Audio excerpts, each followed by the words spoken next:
parliamentary prime mover in the new Rent Act drama is Mr Robert Jenkins, Tory MP for Dulwich, urging that no tenants shall be evicted when that drastic course can be taken next autumn. In West End flats, thousands already fear that eviction may come.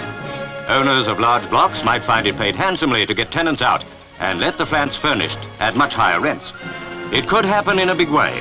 Occupiers fervently hope not. In Dulwich, Mr Jenkins' own constituency, he has taken up the cause of people who have had notice to quit. Modern flats here, as in the West End, are mostly let at pre-war rents, an injustice to the landlords. But first, Mr Jenkins came to help two of his oldest constituents, James and Alice Smith. He's 81, she is 75. They've lived in the house 17 years.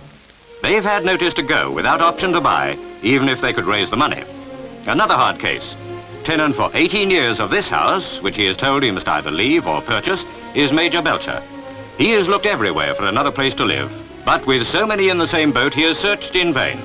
His service to the country gets him nowhere under the Rent Act. Like all in the constituency who have had notice, he doesn't know what to do. Well, is there any alternative to the notice to quit? Well, the landlord has offered to sell me the house for £3,700, and I just can't afford it. Well, can't you raise the money?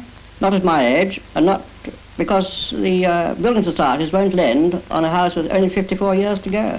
What have you done about it? Well, I've been everywhere. I've searched everywhere and simply can't find anywhere to rent at all. And it looks as though after 18 years living here, I've got to move into an entirely different neighbourhood. And when October comes, you've got to go? I've got to go, yes. Do you think you've been paying enough rent over the last few years? No, I don't. And I'd be quite willing to pay substantially more if I had a chance to stay. What you want is security of tenure? That's right.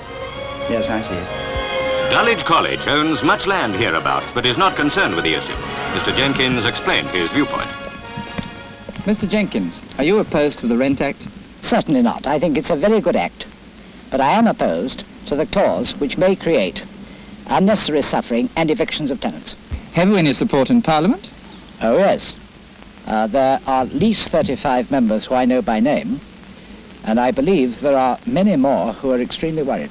Do you think this act will have any bearing on the next election? I'm sure it will.